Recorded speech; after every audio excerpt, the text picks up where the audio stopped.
Go on. Okay. I actually want to know though, like why Yeah, you yeah. left Okay, Islam? but don't record it. No, I'm here. Oh, I okay. got it. Just here, okay? Go. So, when I went to, when I converted Central Mosque to in Birmingham. Beautiful. to Islam, I went to Central Mosque during Ramadan time. Yeah. It was like right the second week of Ramadan. I was taking classes to learn a little bit more to make sure that the interpretations of what I was reading were correct in the Quran. And then I went to the class, and then there were about like 5 to 10 people in total there. Go on. Already having it. And then they put me to the side and they said like, oh sister, like what you like, what do you want to know about Islam, and like why do you see Islam as a true religion? And the sheikh was asking me the questions, and I explained to him, I'll explain at that time, my point is different now, but at that time I was saying that, what is it called, in the Bible, Jesus keep it going, which is the same point you guys give. He's in the hotel. One of them. Here's the hotel. The second point was I started saying that Oh, he's in the Muhammad hotel. is a prophet of God, but there were a few things that I had forgotten about the Bible. There was a few more things that they asked me like quite a lot of questions, and by the end of it they said you already have a lot of knowledge, you can learn more later, and they said you want to take your shahada, and then I took my shahada then and there after they've You don't been wanna record, no right? recording. No Not today, not today. I want to know why you left Islam. Yeah. So when I left, it was because I missed parts of the Bible, because obviously the Bible is very big. Yeah, You yeah. cannot memorize it. Like the people who do it, it's very impressive. So I had forgotten a lot of parts of the Bible. That's why I got a little bit confused.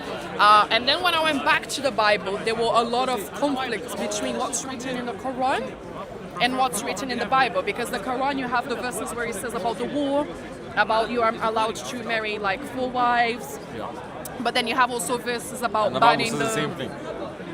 Same exact. Hold on, but I'll give it to you as well. I'll give you the explanation. Come to the after. point.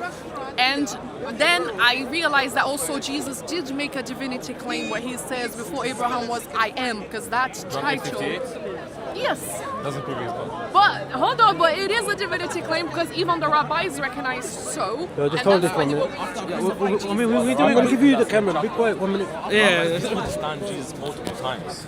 No, So- they didn't misunderstand. No, have you read John 8? John 8 is literally about them misunderstanding them and Christ correcting them every single time. So the Jews, they have a tendency to misunderstand Christ. Yeah, they done that at that time. Okay, Yes, but so- not all the time. Exactly. So there's no point in appealing to the Jews to say that this actually proves that he's divinity, Yeah. right? That's number one. Number two, the point about morality, be it the actions of Muhammad, be it the actions, the talking points of the Quran. One thing I want to tell you is, which is very important, is that the Quran saying something and you disagreeing with it, it doesn't disprove the religion. What does that mean? So, for example, you think that prayer 5 times a day when you were a Muslim, it was fine. Somebody else comes along and says, no, I think that's oppressive. Yeah. Does that make it immoral? Just different points of views. Exactly. No way. It's subjective, that's the point. Now, because it's subjective, it means in of itself, it doesn't undermine the religion. Because we say, Yeah. so for example, if God in the Bible was to command that you must fast 40 days, everything, water and food, that becomes moral. But they were doing it. They had. No, forget what the Bible says. I'm just saying, like hypothetical scenario, if God was to command it, it will become moral. Yeah. And you would have an issue with it. Yeah. Because it's God saying so. Yeah. Exactly. So if the Quran is true, and the Quran is God saying so, I don't get a saying to what God says. But the problem that I also had was when you go back to what Jesus says, he says after him, many false prophets will come and lead many people astray. I agree with you. And that's the problem. Yeah. That Matthew 7:15. Moses has gone to Saudi Arabia. I don't have a problem with that. But the Muslims make a claim that Abraham has been to Saudi Arabia. Okay, that him and his son- now you're jumping. I'm just making a point. Yeah. I'm making a point. That you think that according to the biblical framework, Muhammad can't be a prophet. I know that. Yeah. And I know that's what you're saying. Because of historical issues, because of theological issues, so on and so forth. And historical as well. Yeah, I said historical issues. Yeah, okay, sorry. But I'm saying specifically about the point of morality, Yeah. that can't be a point to use to dismiss Islam. So let's say at some point you're like, okay, because of morality, death for Islam can't be true, that can't be done. You can say that because of theological issues, that Islam can't be true, therefore I'm not going to be a Muslim. Okay, that's fine. But morality, me and you both agree that when God says something, we don't get a say in it. Yes, I understand. But the problem is God doesn't contradict himself and he doesn't lie as well. Okay, that assumes the Bible to be true to begin with. Say that again? That assumes that the Bible is true. But And then using the Bible as criteria, right? But the Bible cannot be false because the Quran confirms the scriptures. Okay, let's talk about that. Let's talk about that. Because Mansour was trying to get it Okay, one put it on second. another person. You said that the Bible can't be false because the Quran confirms it. So according to you, you think the Bible is true because the Quran confirms it, right? Not just that, but the Tanakh also confirms Okay. it in a different way.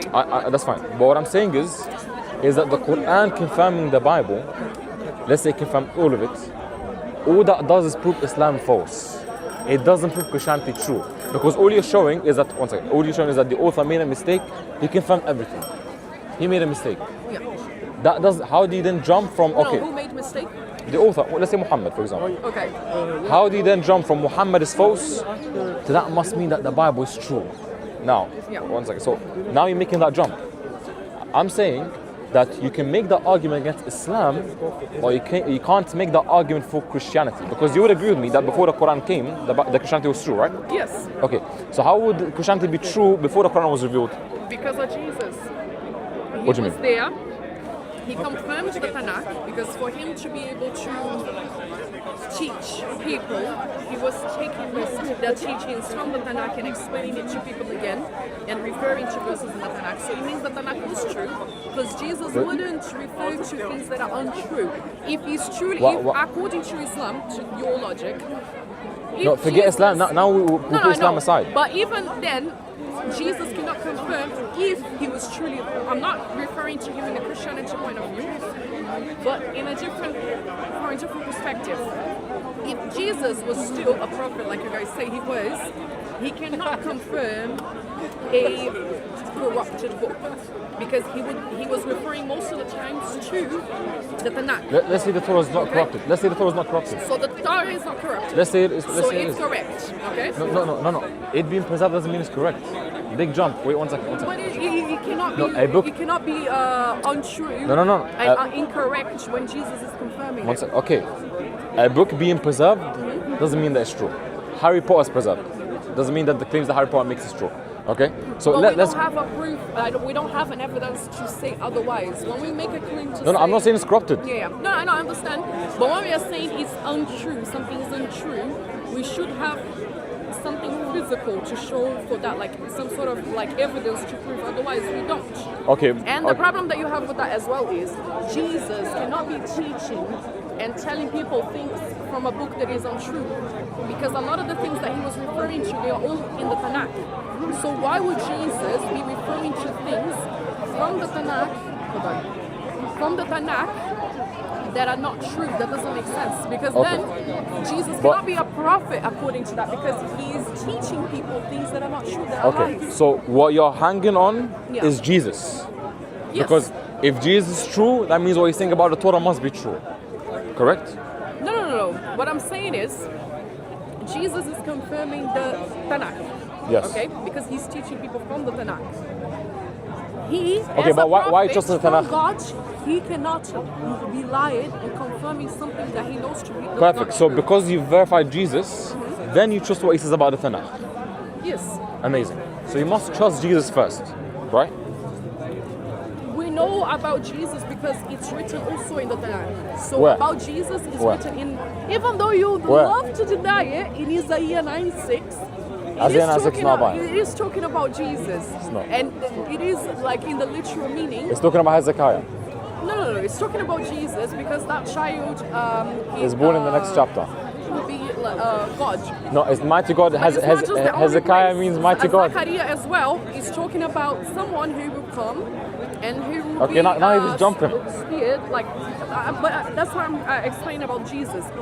The prophecies of being him born from Judea, him being born from a Virgin Mary. It's in Is he the only one born from Judea? Is he the only one born from Judea? No, but he is born from a miracle, from a virgin. Okay, which chapter says At virgin? the time- Isaiah 7:14? No, when it's talking about the Messiah, like the. Where does the Tanakh say? Where does the Tanakh say there's going to be a virgin? No. What is it called? That his birth would be. Hold on, a second. His birth will be from Judea, but many people born from Judea. So why must it be about him? Okay, I will. I'll have to do both at the same time. But basically, there are certain things that Jesus must fulfill, and he would have been rejected anyways. It was also written. So there were certain things that he must fulfill as the Messiah in Like order what? to be recognized. So, Like what? even the riding also on the donkey going to. Matthew gets that wrong. No, but all of these things were written previously. Okay, but look, what is a prophecy? A prophecy, by nature, is It's something supposed about the future. not just something about the future that is detailed about a specific event to come. Yes. That if this event is fulfilled, then we know that this prophecy is now fulfilled. A text saying that he's going to be born in Judea, that's very vague. It doesn't prove anything. I can say, guys, I'm going to make a prophecy. Somebody's going to be born in Egypt. Now, somebody's born in Egypt now. Now what? No, Is he the Messiah now? But he wasn't the only one. There were quite a few different things that he needed criteria. Okay, that which he needed to be which fit. prophecy says that the Messiah is supposed to come, be a God that becomes man, take on the sins of mankind, and be analyzed for our sins? Which prophecy says that? So in Zechariah, I don't remember the exact chapter, and it says Doesn't exist. It does. It says that the hold on. Give me 1 second. I will bring it up the verse now. Give me 1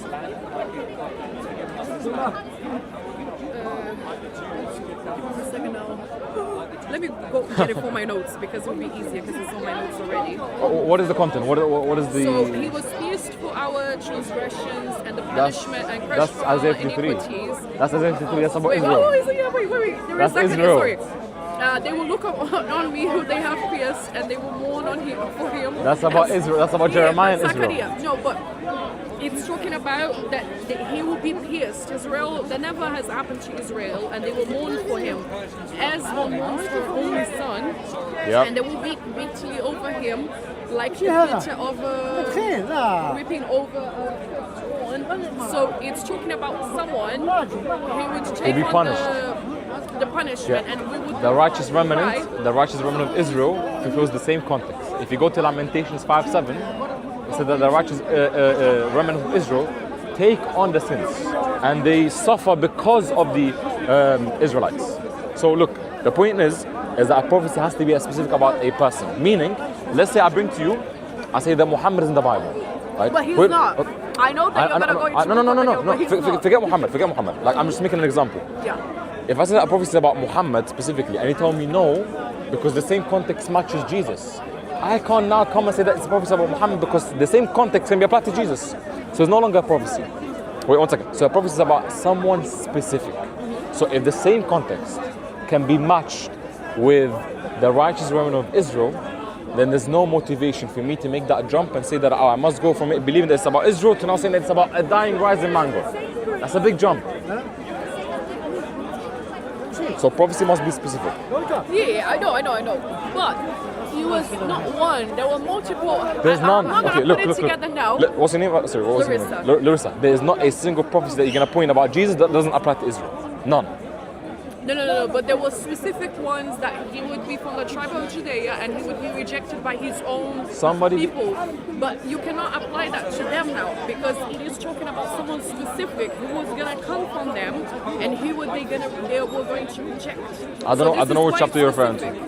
Hold on. Give me 1 second. But Yo, I is he did back? want- AJ. I'll call him. ها لا راح يصلي ويرجع هرن عليه. Hold on, 'cause I need to go into the Old Testament now. Okay. It's the year 53. That's about Israel. It doesn't say Judea. It doesn't say Judea. Anyway, sister, look, I don't want to stay too long because. But I understand what you're saying. But Yeah. he was rejected by mankind and he was despised. A man are suffering, not people. No. Okay. Isaiah But- says. and Okay. familiar with pain. Isaiah says that Israel is also referred to as servant singular. So a nation or a servant or group of people can be referred to as singular. Doesn't mean that it must be about a specific person. I know, but let's take it as is. Look. I can't stay for too long because I need to take a call. Yeah. But But I watched about your these points. debate. I don't know why you were not, what is it called, listening to the gentleman who had the debate About which topic? about the book of Daniel. Because someone came to you. you know what he believes? He doesn't didn't watch the believe. whole He's a Unitarian. He believes that the fourth kingdom in Daniel isn't the Roman Empire. He disagrees with you. So he goes against the interpretation of the church. Goes against, because he's I don't Unitarian. follow the interpretation of the church though. I follow purely the Bible. Okay, purely the Bible, the fourth kingdom is Rome. He says it's not Rome. And I gave him an argument to show a consistent argument to show that why the fourth must be Rome. And the thing is, he wasn't tracking. And the thing is with me, if someone's not tracking, I'm not going to give them time of the day, honestly.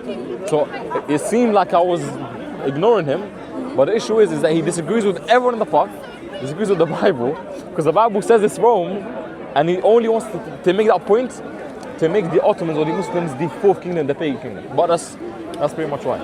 But that's it. Well, I appreciate the conversation anyway. No, it's okay. We'll do it next week. Sounds good. Thank you. No worries. Sorry, brother. Sorry. He's not getting any content from me. I apologize. I'll get you a debate now. I'll get you a debate. Only for history. Yeah. By the way, that's his mic. That's this mic. For this one. No, not yet. Yeah. Not yet.